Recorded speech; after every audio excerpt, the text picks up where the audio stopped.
മാരകമായ അസുഖങ്ങൾ വന്ന് മരണത്തെ മുഖാമുഖം കാണുന്ന പലരെയും നിങ്ങൾ കണ്ടിട്ടുണ്ടായിരിക്കും.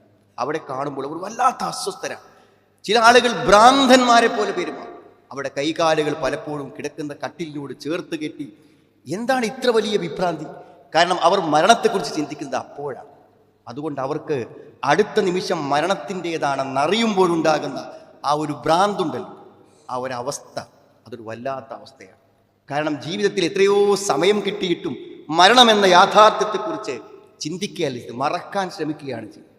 അത് വരില്ലെന്ന് വിശ്വസിക്കാൻ മനസ്സിനെ പഠിപ്പിക്കുകയാണ് ചെയ്യുന്നത്. അതുകൊണ്ടാണ് പലപ്പോഴും ആ അസ്വസ്ഥത ഉണ്ടാകുക. അപ്പോൾ മരണത്തെക്കുറിച്ചൊരു കാഴ്ചപ്പാടുണ്ടെങ്കിലും നബി സ്വല്ലല്ലാഹു അലൈഹി വസല്ലമക്ക് വഫാത്ത് വന്നപ്പോൾ ഫാത്തിമ റളിയല്ലാഹു അൻഹ അടുത്തുണ്ടായിരുന്നു.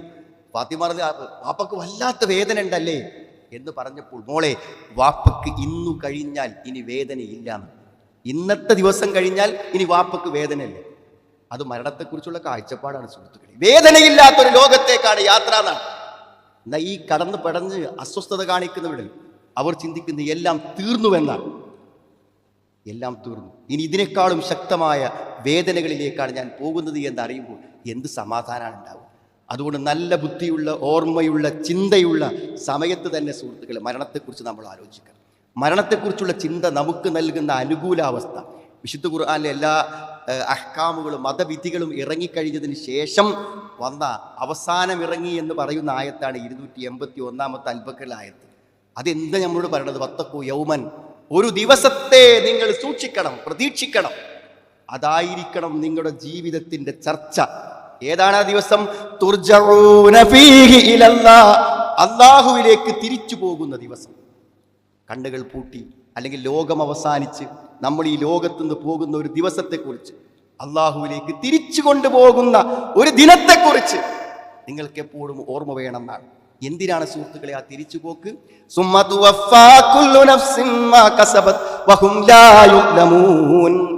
എല്ലാവരും അവനവൻ സമ്പാദിച്ചതും അധ്വാനിച്ചതും പൂർത്തിയാക്കി എടുക്കാൻ വേണ്ടി ഒരനീതി അല്ല ചെയ്യൂല. എൻ്റെ അർത്ഥം എന്താ?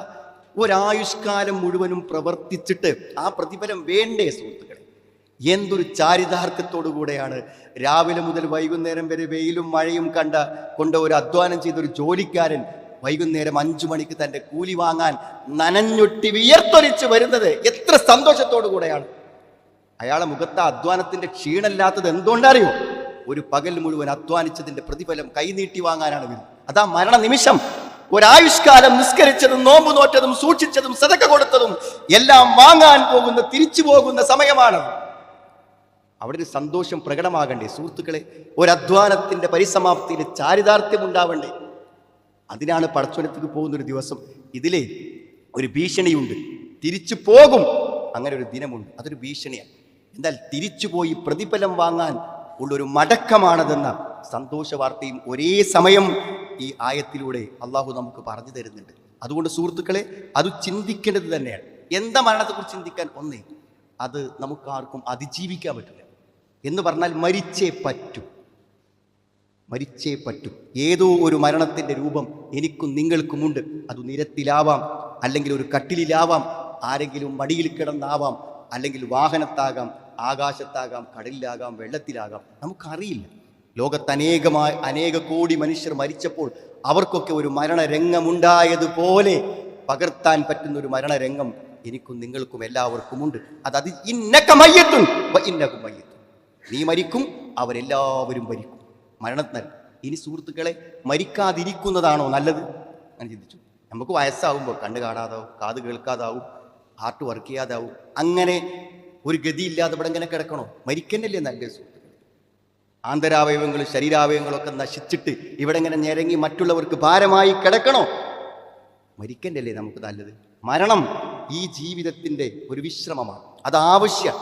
മരണം എന്നത് ആവശ്യം. മരണം ആവശ്യമല്ലെന്ന്, അതുകൊണ്ട് ആ മരണം അനിവാര്യമായും നമ്മൾ അനുഭവിക്കേണ്ടതുണ്ട് എന്ന് നമ്മൾ എന്ത് ചെയ്യുക? മനസ്സിലാക്കുക. അതുകൊണ്ട് അതിനുവേണ്ടി നമ്മൾ തയ്യാറെടുക്കുക എന്നല്ലാതെ മരണത്തിൽ നിന്ന് മോചനം നേടാനുള്ളൊരു വഴി നമ്മളെ സംബന്ധിച്ചിടത്തോളം ഇല്ല. പിന്നെ നേരത്തെ പറഞ്ഞ പോലെ അനുഭവിക്കണ്ടേ?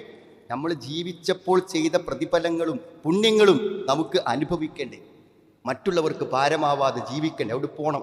ആ പോകാനുള്ള മനസ്സ് മരണത്തിൽ നമ്മൾ എന്ത് ചെയ്യുക? ഉണ്ടാക്കുക. പക്ഷെ ഒരു കാര്യം നമ്മൾ അറിയണം, മരണത്തെക്കുറിച്ച് ചിന്തിക്കുമ്പോൾ പിന്നെ നമ്മളെ മനസ്സിൽ വരുന്നൊരു കാര്യം, നമുക്കിതിനോടൊക്കെ അതിൻ്റെ ഒരു താല്പര്യം ഉണ്ടാവുള്ളൂ സുഹൃത്ത്. ഇപ്പം നമ്മൾ ഓടുകയാണ്, ഭക്ഷണം കഴിക്കാതെ ഉറങ്ങാതെ ഓടുകയാണ്, പൈസ ഉണ്ടാക്കാനും സമ്പന്നത ഉണ്ടാക്കാനും ഉന്നത ഉയരങ്ങളിലേക്ക് എത്താനും ഓടുകയാണ്. ഒരു കാര്യം ആലോചിക്കുന്നത്, വലിയ മുതലാളി യാത്ര ചെയ്യുമ്പോൾ അവൻ ബിസിനസ് ക്ലാസ്സിലായിരിക്കും ഫ്ലൈറ്റിലുണ്ടാവുക, ഏറ്റവും നല്ല 5 സ്റ്റാർ ഹോട്ടലായിരിക്കും അവൻ്റെ താമസം. അവൻ്റെ കിടക്കകൾക്ക് ആ മാർദ്ദവത്വം ഉണ്ടാവും, അവൻ്റെ വസ്ത്രങ്ങൾക്ക് ആ മിനുസമുണ്ടാവും, അവൻ്റെ വാച്ചിനും ഫോണിനും എല്ലാം മെച്ചുണ്ടാവും. എന്താ സുഹൃത്തുക്കളെ, കണ്ണ് ചിമ്മിക്കഴിഞ്ഞാൽ നമ്മളൊക്കെ ഒന്നാണ്. ഇനിയിപ്പോൾ എന്ത് സൗകര്യം ചെയ്യണമെന്ന് വിചാരിച്ചാലും ആ നിശ്ചലമായി കിടക്കുന്നവൻ അനുഭവിക്കാൻ പറ്റില്ല. ഫ്രീസറിലെ ശക്തമായ തണുപ്പ് പോലും അയാൾ അനുഭവിക്കില്ല സുഹൃത്തുക്കളെ, ഒന്നും അനുഭവിക്കില്ല. അതുകൊണ്ട് ഒരു നിമിഷം, അടുത്ത നിമിഷം നമുക്ക് വേണ്ടതെല്ലാം നമ്മുടെ കയ്യിലുള്ളത് കൊണ്ട് നേടാൻ പറ്റാത്തൊരു നിമിഷമാണ് മരണം. ആശുപത്രി കിടക്കുമ്പോൾ പോലും നമുക്ക് നല്ല ഫെസിലിറ്റികൾ കിട്ടും, പൈസക്കനുസരിച്ചിട്ട് കിട്ടും. എന്നാൽ കണ്ണ് ചിമ്മിക്കഴിഞ്ഞാൽ പിന്നെ എല്ലാവർക്കും ഒരേ സൗകര്യങ്ങളാണ്. അപ്പോൾ നമുക്ക് സമ്പന്നമായി ഇവിടെ ജീവിച്ചതുപോലെ വേദനകളില്ലാതെ, വിഷമങ്ങളില്ലാതെ, നൊമ്പരങ്ങളില്ലാതെ ജീവിക്കണമെങ്കിൽ മരിച്ചിട്ട് കിടത്തുമ്പോഴും നല്ല ആർഭാടകരമായി നമ്മളെ കിടത്താൻ നമ്മളൊന്ന് ഒരുങ്ങണം. അത് ഇവിടുന്ന് ഒരുങ്ങണം. അതെങ്ങനെ ഒരുങ്ങണം എന്നറിയോ? ഇവിടെ 5 സ്റ്റാർ ഹോട്ടലിൽ റൂം എടുക്കാനും ഫ്ലൈറ്റിൽ ഇരട്ടി പൈസ കൊടുത്ത് ടിക്കറ്റ് എടുക്കാനും കൊടുത്ത അതേ ആവേശം, അതേ പണം ഉപയോഗിച്ചുകൊണ്ട് പരലോകത്തേക്ക് നിക്ഷേപിക്കണം, ഒരുങ്ങണം. അവിടുത്തെ ബെഡ് ഇവിടുന്ന് വാങ്ങണം, അവിടുത്തെ വീട് ഇവിടെ നിന്ന് നിർമ്മിക്കണം. അത് മനസ്സിൽ ഓർമ്മയില്ലാതെ പോയാൽ ഈ പണമൊക്കെ ഇവിടെ ഇട്ട് ഇതുവരെ അനുഭവിച്ച എല്ലാ സുഖങ്ങളിൽ നിന്നും വ്യത്യസ്തമായി ഇവിടുത്തെ ഒരു കുടിലിൽ അനുഭവിക്കുന്നവൻ പോലും അനുഭവിക്കാത്ത അതീവമായ ദുരിതങ്ങളിലൂടെ ഒരു ജീവിതത്തിലേക്ക് നമ്മൾ എടുത്തെറിയപ്പെടും. വലക്കത് ജിത്തുമൂനാ ഫുറാദ, നിങ്ങൾ ഒറ്റക്കൊറ്റയ്ക്ക് വരും എൻ്റെ അടുക്കൽ. കമാ ഖലഖ്നാകും അവ്വല മറ, ആദ്യ തവണ നിങ്ങളെ സൃഷ്ടിച്ചതുപോലെ, ഒന്നുമില്ല, ഒരു തുണിക്കഷ്ണം അല്ലാതെ വന്നില്ലേ, അതേപോലെ തിരിച്ചു. ആലോചിച്ച് നോക്കൂ നിങ്ങൾ, നമ്മുടെ ഡെസിഗ്നേഷൻ മാഞ്ഞു, നമ്മുടെ സൗകര്യങ്ങൾ മാഞ്ഞു, വീട് മറഞ്ഞു, വീടിൻ്റെ ഗേറ്റിൽ നമ്മളെ പുറത്തേക്ക് എടുത്തു. അത് നമ്മുടേതല്ലെന്ന് പറഞ്ഞു കഴിഞ്ഞു. ഈ മാറ്റങ്ങൾ വരുമെന്ന് ചിന്തിക്കുന്നതല്ലേ സുഹൃത്തുക്കളെ നല്ലത്? ഇത് വരുന്ന് ചിന്തിക്കുന്നതല്ലേ നല്ലത്? ആലോചിക്കുന്നതല്ലേ നല്ലത്? ഒരുങ്ങുന്നതല്ലേ നല്ലത് എന്നാണ്. പിന്നെ നമ്മളഥവാ മരിക്കുകയാണെങ്കിൽ, മരിക്കിനെ കുറിച്ച് ഓർക്കണം എന്ന് പറയണം തരും. നമ്മളഥവാ മരിക്കുകയാണെങ്കിൽ നമ്മുടെ തിരോധാനം, നമ്മൾ പോണത് മറ്റുള്ളവർക്ക് ബുദ്ധിമുട്ടാകരുത്. അതും നമ്മൾ ജീവിച്ചിരിക്കുമ്പോൾ ആലോചിച്ചാലേ നടക്കുള്ളൂ. നമ്മൾ മരിച്ചാൽ നമ്മുടെ ഭാര്യ കഷ്ടപ്പെടരുത്, നമ്മുടെ മക്കൾ കഷ്ടപ്പെടരുത്. അതും മരിക്കും നോർമലുള്ളവനല്ലേ ആ സൗകര്യം ചെയ്തു വെക്കുള്ളൂ. അതും ഖുർആൻ നമ്മളോട് പറഞ്ഞ കാര്യമാണ്. വലിയഖ്ശല്ലദീന ലൗ തറകൂ മിൻ ഖൽഫിഹിം ദുർരിയതൻ ദിആഫാ, ദുർബലരായ ആളുകളെ വിട്ടേച്ചു പോകുന്നതിനെ കുറിച്ച് അവർ ഭയപ്പെടട്ടെ എന്നാണ്. എന്ന് പറഞ്ഞാൽ നമ്മൾ അതിനെക്കുറിച്ചും ആലോചിക്കും, ചിന്തിക്കും ഒക്കെ വേണമെന്നാണ്. പിന്നെ മരണം എന്നുള്ളത് മനസ്സിലുണ്ടെങ്കിൽ വേറെ മാറ്റങ്ങളുണ്ട്. എന്താ പറയുക, ഒന്ന് മാറും. ചില ഭർത്താക്കന്മാരൊക്കെ മരിച്ചാൽ ഭാര്യമാർ കരയും.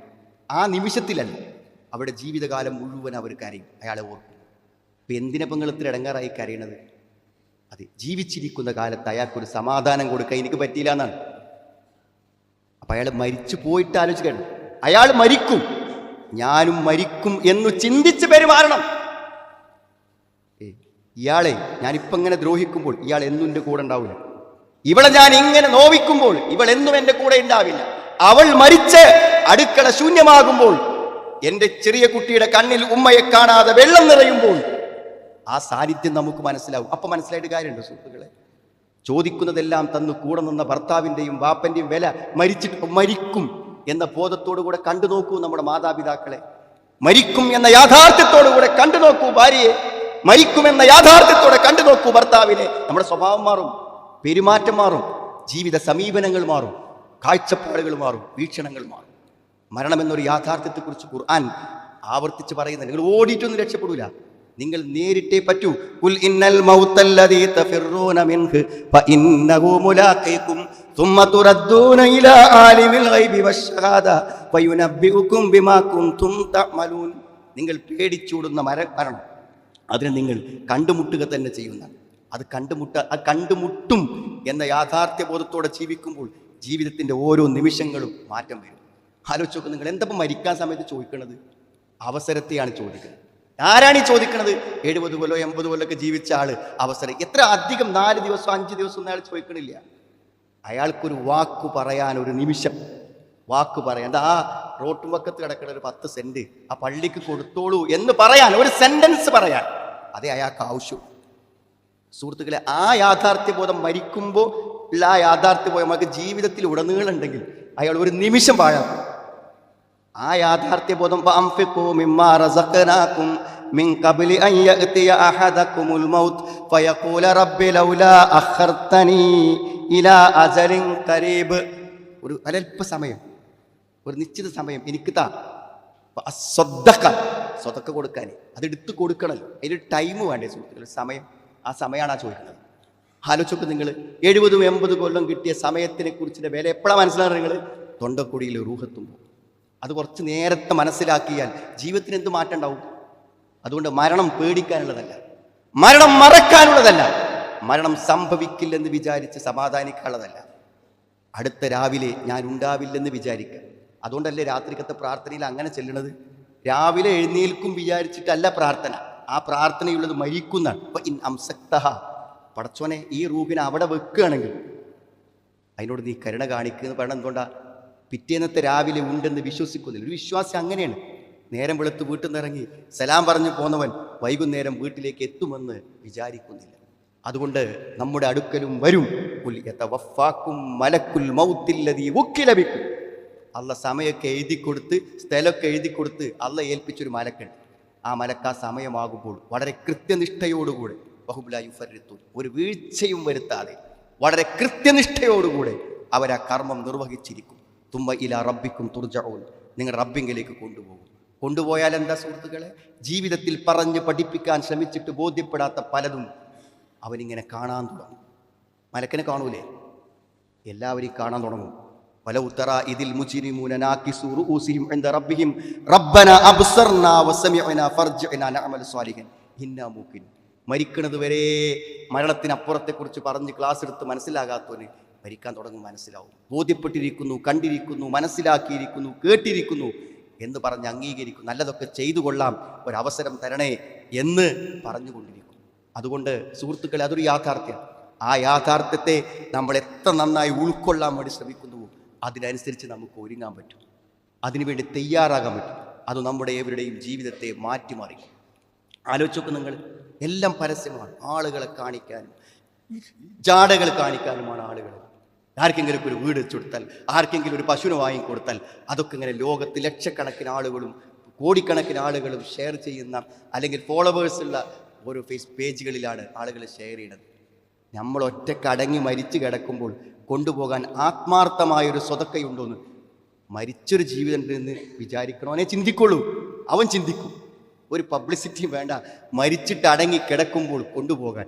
അപ്പം കൊണ്ടുപോകാൻ കിട്ടാത്തൊരവസ്ഥ ഈ പബ്ലിസിറ്റി കൊണ്ട് നഷ്ടപ്പെട്ടു പോകരുത് എന്ന് മനസ്സിൽ വിചാരിക്കുക മരണലോന സുഹൃത്തുക്കളെ.